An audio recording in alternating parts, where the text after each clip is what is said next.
50의 마음사전. 자신. 오늘부터 시작하는 마음 공부. 50이 되면, 50이라면, 요즘 50이 되면 해야 할 것들이 참으로 많습니다. 특히 50이 되면 속마음을 잘 들여다보라는 말을 가장 많이 듣는 듯 합니다. 인생 후반기를 잘 살기 위해서는 겉모습과 신체 건강도 챙겨야 하지만 무엇보다 속마음과 정신의 건강이 중요하다고 말입니다. 왜 50에는 자기의 마음을 들여다보아야 할까요? 내면에 대체 무엇이 있기에? 정신건강의 지표가 되는 자기인식은 개인의 외적 조건을 아는 것보다 스스로의 마음을 아는 데 더 큰 비중을 둡니다. 마음은 한 사람의 생각과 욕구, 감정, 행동의 동기를 다 품고 있습니다. 그래서 자신의 마음을 올바로 알아야 나의 속사람을 제대로 그릴 수 있습니다. 내 마음은 살아온 만큼 내 몸과 함께 했습니다. 그럼에도 내 마음을 잘 안다고 자신하는 사람은 좀처럼 찾기 어렵습니다. 이제껏 50년을 넘게 살았음에도 불쑥불쑥 제멋대로 날뛰고 생각대로 되지 않을 때가 더 많지요. 몸치만 문제인 줄 알았는데 마음치 또한 문제인 것입니다. 마음이 마음먹은 대로 되지 않는 이유는 마음에 대한 무지함 때문입니다.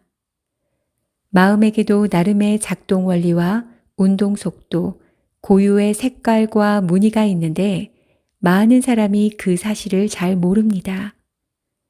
마음을 모른 채 살아도 아무런 문제가 없다면 괜찮습니다. 하지만 내 마음을 몰라서 자초한 상황은 스스로를 괴롭힐 뿐 아니라 때때로 다른 사람에게까지 피해를 입힙니다.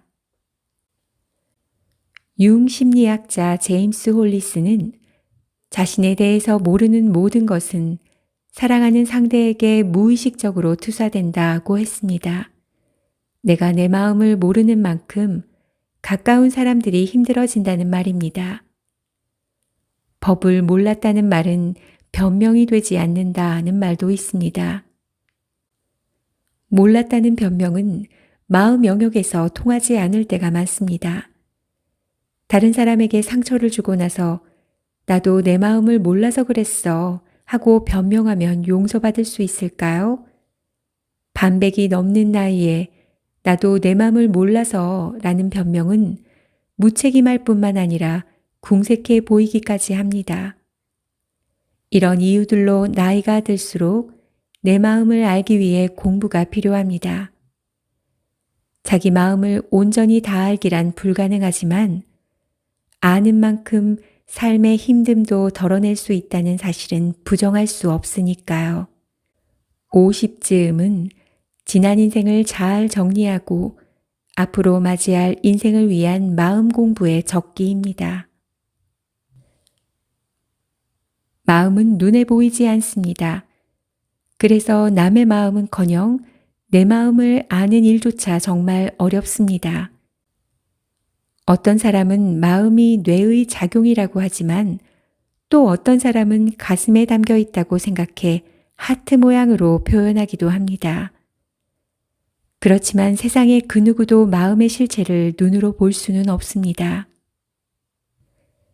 그리스 델포이 신정기둥에는 너 자신을 알라는 유명한 문장이 새겨져 있습니다. 이 문장 안에 너 자신이 내 마음도 모른다는 사실을 알라. 모른다는 사실을 깨달았다면 내 마음을 알기 위해 힘써라 라는 뜻도 포함되어 있지 않을까요? 보이지 않는 마음이 궁금해 심리검사나 성격검사를 해보는 사람도 있습니다. 해안가 모래알처럼 다양한 사람의 성격을 고작 몇 가지 유형에 끼워 맞추는 게 정말 가능할까요? 오히려 제시된 틀에 자신을 맞추느라 진정한 나를 알아보지 못할 수도 있습니다. 그럼 나를 제대로 알기 위해 무엇을 해야 할까요? 내 마음을 들여다보는 첫 단계는 언제, 어느 순간이든 새로운 무늬를 그리며 변화하는 유기체로서의 나를 인식하는 것입니다. 시시각각 바뀌는 마음이 변덕스럽다고 탓할 필요는 없습니다. 마음이 이리저리 흔들리고 출렁대는 것은 내가 지속적으로 변화하는 생명체라는 증거니까요. 세상에서 나만큼 나를 잘 아는 사람은 없습니다. 때로는 너무 잘한다고 생각해서 더 알려고 하지 않습니다. 나이테를 보려면 나무를 베어야 합니다. 마찬가지로 밑동을 잘라내는 아픔을 감내해야 나만의 역사가 담긴 마음태를 만날 수 있습니다. 잘린 단면에 드러난 마음태를 들여다보는 것은 과거와 현재의 내 마음이 마주하는 일입니다. 어느덧 50개 이상 새겨진 마음태에는 수많은 정보가 담겨 있습니다. 내 마음과 마주하기는 때로 매우 고통스럽습니다. 그러나 남에게 피해 주지도 않고 자기 자신도 잘 지내려면 설령 고통스러운 순간이 이어지더라도 내 마음과 마주하는 자기 탐색의 시간을 늘려야 합니다. 그 시간의 힘듦은 나를 알고 배우기 위해 치르는 수업료입니다. 자신의 마음태를 들여다보는 자기 탐색의 시간은 혼자이되 또 다른 나와 마주하는 공간이기에 고독하지만 외롭지는 않습니다. 중요한 점은 온전히 내 마음과 마주 앉은 나 혼자만의 공간이어야 한다는 점입니다. 자기 탐색의 시간이 끝나고 나만의 동굴에서 나오면 다른 사람들과 함께하는 사회 공간이 열립니다. 이 공간에서 할 일은 단 하나, 다른 사람의 눈동자를 응시하는 것입니다. 여기서 말하는 응시는 힐끗 보는 게 아니라 주의를 모아 똑바로 바라보는 것입니다. 왜 나를 알려고 하는데 다른 사람의 눈동자를 응시해야 할까요? 아기는 자신을 보살펴주는 이의 눈동자 거울을 통해 사랑을 느끼고 자기 모습을 알아갑니다. 어른도 마찬가지입니다. 만약 죽도록 미운 사람이 생겨 그의 눈동자를 한참 흘겨보다 보면 그 안에 밉고 못난 내가 보입니다. 누군가의 눈동자를 안쓰러운 마음으로 그윽하게 바라보다 보면 살포시 안아주고 싶은 내 모습이 비칩니다. 미운 사람이든 안쓰러운 사람이든 모두 다른 사람을 통해 나 자신을 깨달아가는 과정입니다. 누구도 자기 자신의 눈동자를 볼 수 없다는 사실을 생각해 보면 본래 눈이란 상대방의 눈동자를 보라고 있는 것일지도 모르겠습니다. 인생의 절반을 앞만 보고 달리다 갑자기 멈추면 문득 스스로가 낯설게 여겨질 때가 있습니다. 사람은 자신이 어떤 사람인지 잘 모를 때, 어떤 마음으로 무엇을 해야 할지 모를 때 가장 우울해집니다.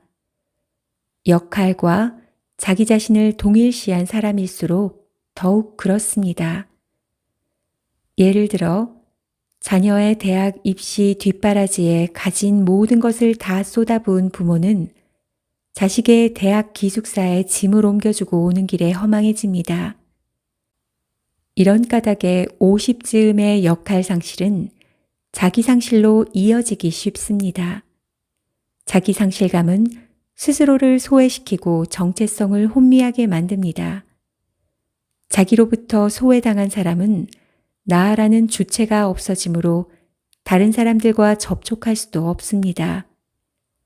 그래서 두문분출하며 고립을 자초합니다. 우울의 방 대신 나만의 동굴에 들어가 봅시다. 그 동굴에서 스스로를 만나고 그 후에는 세상 속 광장으로 나와야 합니다. 광장에 있는 다른 사람들과 마주하며 그들의 눈동자를 응시하고 그 풍경을 통해 나를 알아가야 합니다. 나만의 동굴에 들어갔다 광장으로 나오기를 반복하면서 내 마음과 마주하고 다른 사람의 눈동자를 응시해 보십시오. 이를 되풀이하다 보면 누구보다 내 마음대를 잘 해석할 수 있다는 믿음과 자신감이 생길 겁니다. 나라는 사람이 어떤 사람인지 제대로 이해하고 어떻게 살고 싶은지 깨우쳤다면 이제 남은 인생에서 키워나갈 한 그루의 나무를 새롭게 심을 때입니다.